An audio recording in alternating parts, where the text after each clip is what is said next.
Yo, listen up, my ninjas. I will just say this: Nintendo doesn't need billion-dollar games.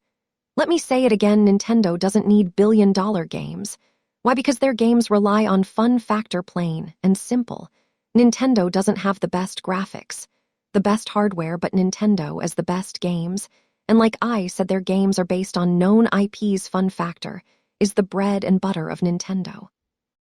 Now I will say their exclusive title are also their bread and butter: Mario, Zelda, Metroid, Pokémon, Super Smash Bros. You can't go anywhere else to experience these games.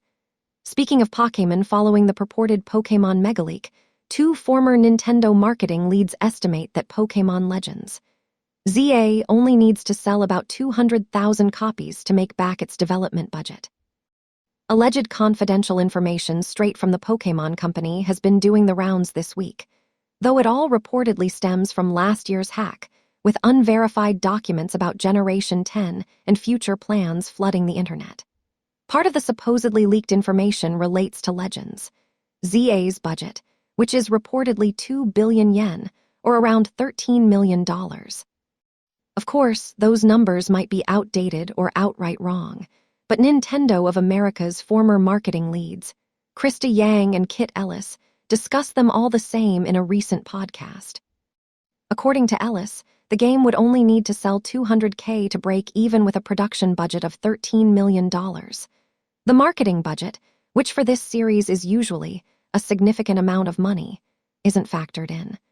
I'm pretty confident that Pokémon Legends ZA is going to eke past 200,000 units sold, so it's just a remarkably low number, he said.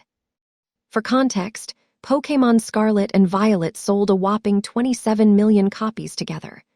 With that in mind, Ellis questioned why all involved parties aren't investing more into the games.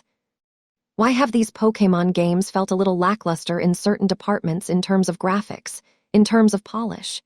It does make you wonder, yeah, maybe they, the Pokémon company, should inject a bit more money into these things that are guaranteed cash cows and profit drivers.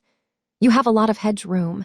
You don't need to worry about profitability like some of these big AAA games that we're seeing now.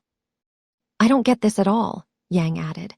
I truly don't understand the strategy that some business person over there came up with, because you got a sure thing.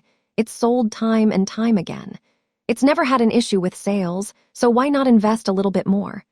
Just so you don't have crappy trees and windows, she said, before likening the unconfirmed budgets to a stingy rich person. But here is the thing: she doesn't